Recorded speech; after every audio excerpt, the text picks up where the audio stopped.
war degdeg oo hadda soo dhacay ayaa waxa uu sheegayaa in Iiraan ay ku qaaday weerar lixaad leh oo dhinaca cirka ah Israa'iil iyada oo beegsatay magaalooyinka waaweyn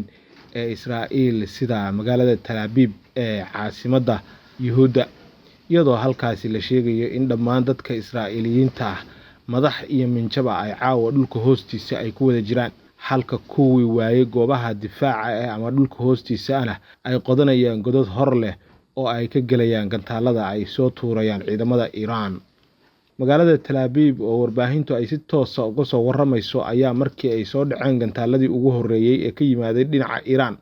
waxa ay ahayd xaaladdu sidan. weerar toogasho ayaa sidoo kale waxa uu ka dhacay gudaha magaalada Tel Aviv iyadoo la sheegay in ugu yaraan 10 qof ay halkaasi ku geeriyoodeen oo Israa'iiliyiin ah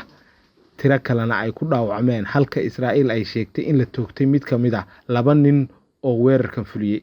dowladda Mareykanka ayaa daqiiqado ka hor soo saartay digniin la xiriirta in Iiraan ay wado dhaqdhaqaaq xoog leh oo laga yaabo Israa'iil in 12 saac ama 24 saac soo socota ay Iiraan kala kulmi karto weerar xoog leh. dowladda Mareykanka ayaa ku wargelisay Israa'iil suuragalnimada weerar uga imaan kara Iiraan kadib dhaqdhaqaaq xoog leh oo laga arkay dhinaca Iiraan. saraakiisha Mareykanka ayaa waxay sheegeen in weerarka Iiraan ee ka dhanka Israa'iil ay u badan tahay inuu dhici karo 12 ilaa 24 saacadood soo socda inta lagu guda jiro waqtiyada habeenka ah oo ay ku lug yeelan karaan boqolaal gantaalada ridada dheer ah iyo sidoo kale diyaaradaha aan duuliyaha lahayn gantaalada loo yaqaano cruise-ka iyaga oo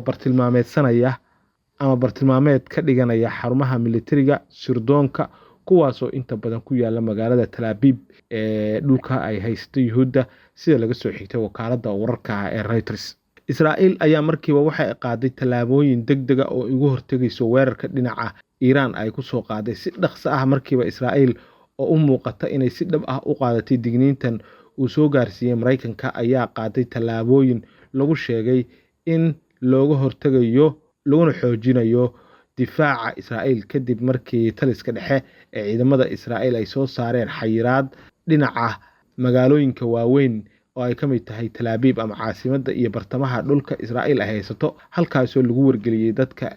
degan in ay ka soo baxaan guryaha oo ay gabaad ka dhigtaan dhulka hoostiisa iyadoo oo dhinaca warbaahinta Israa'iilna ay ku waramayso in Netanyahu iyo xubnaha sarsare ee Israa'iil oo ay ku jiraan wasiirka gaashaandhigga taliyayaasha ciidamada sirdoonka iyo saraakiil kale ay ku sugan yihiin dhisme dhulka hoostiisa oo ka tirsan xarunta wasaaradda difaaca Israa'iil halkaas oo ay ka soo baxayaan amarada iyo waliba hogaaminta dagaalka iyo ka hortagga gantaalada Iiraan ay soo tuurayso. Ra'iisul Wasaaraha Israa'iil ayaa fariin u diray dadka Iiraan waxa uu ku sheegay in maamulkoodu weerar kasta ay ku soo qaadaan Israa'iil ay ka hortagi doonaan meel kasta oo ay joogaanna ay ugu tagi doonaan. weerarka ayaa waxa uu imaanayaa fariintaasi kadib markii uu ra'iisul wasaaraha Israa'iil uu la hadlay dadka u dhashay Iiraan wuxuuna ku sheegay in Iiraaniyiintu ay yihiin dad taariikh leh balse dhaqaalahoodii iyo xoolahoodii ay maamulkooda iyo madaxdoodu ay ku hubeynayaan ururo argagixisa. Netanyahu ayaa sidoo kale waxa uu sheegay inuu qorsheynayo haddii weeraro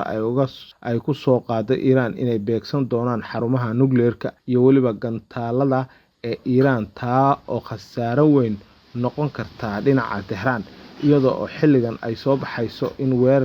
weerarka ay isu diyaarinayso Iiraan uu ka weyn yahay midkii Israa'iil ay ku qaaday bishii Abriil sida laga soo xigtay saraakiisha Mareykanka ah ee la hadlay Reuters. wixii ka soo kordha arrimahan waxaad kala socon kartaan Rasmi Radio fadlan ku soo biir barta aan ku leenahay YouTube-ka iyo sidoo kale Facebook labadaba. mahadsanidin.